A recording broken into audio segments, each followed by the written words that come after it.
Have you ever been in a discussion where you couldn't tell if the other person truly wanted to find the truth or if they just wanted to win an argument?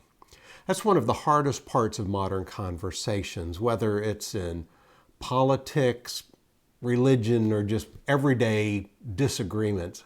Some people are genuinely curious, while others are playing a very different game. Today, let's talk about how to tell the difference, the tricks people use when they're not really interested in seeking the truth, and how you can keep the conversation grounded no matter what. So what does truth-seeking actually look like? Well, it looks a lot like intellectual humility, being willing to say, I don't know, or that's a good point. It looks like openness to correction. When new evidence comes up, the person is willing to reconsider. It looks like curiosity, asking questions not just to poke holes, but to try to understand. And it looks like consistency, holding their own side to the same standards they expect from others. When you see those traits, you're probably talking with someone who truly cares about what's true, even if they don't agree with you. Now let's compare that with someone who's pushing an agenda instead of seeking truth. They rely on one-sided sources and dismiss anything that doesn't fit their view. They get defensive or irritated when they're challenged. They use loaded language instead of careful reasoning. And most telling of all, they use logical fallacies, not by mistake, but as persuasion tools. And some take it even further. When reasoning fails, they turn to power.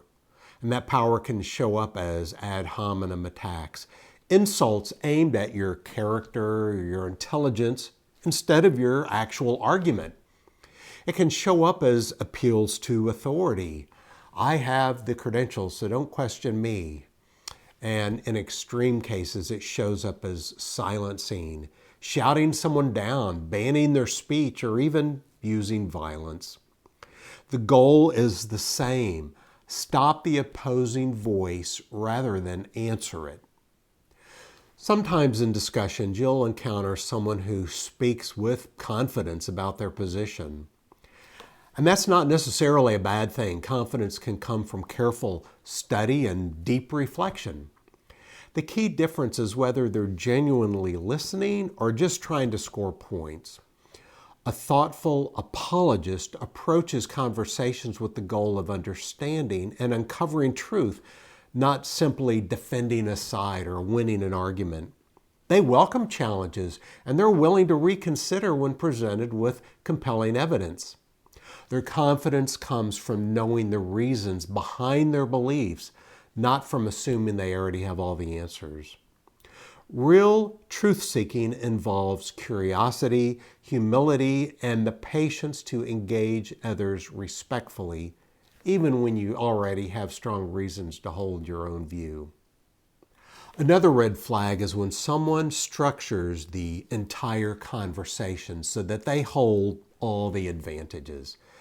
Maybe they choose an audience that already agrees with them, or frame a topic in a way that favors their assumptions.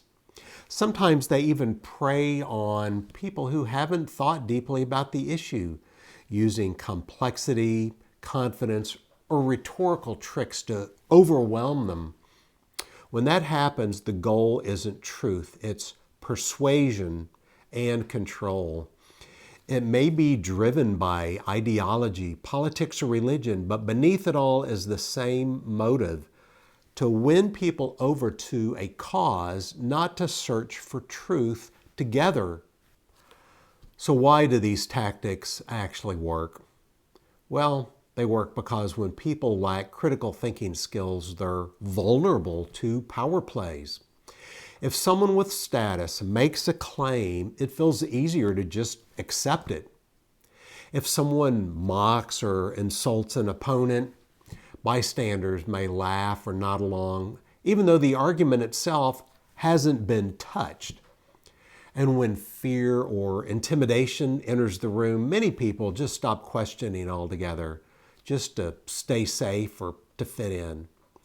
That's why fallacies and power so often go hand in hand. Fallacies confuse the reasoning. Power shuts down the questioning. Together, they replace dialogue with control. So what can you do when you run into this? Well, you don't have to meet power with power. Instead, calmly shift the focus back to reasoning.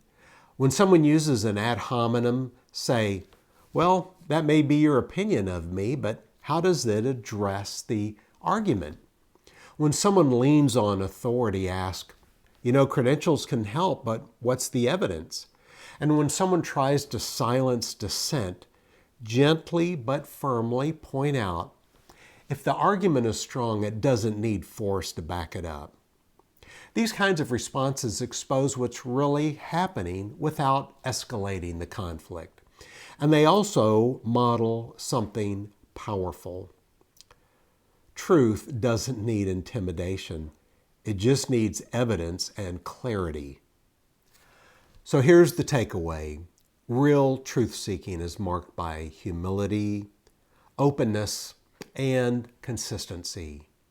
Agenda-driven persuasion is marked by defensiveness, fallacies, and sometimes even power plays. When someone abandons reasoning for personal attacks, status, or force, that's the clearest sign they don't trust their argument to stand on its own. If people around them lack critical thinking, these tactics can work, at least for a while. But you don't have to play that game. Stay calm and remember, truth doesn't need power to protect it. It stands on evidence. Thanks for watching. If this gave you something to think about, hit like and subscribe for more critical thinking content. And if you have a friend who's tired of conversations that go nowhere, feel free to share it with them. And as always, keep asking good questions.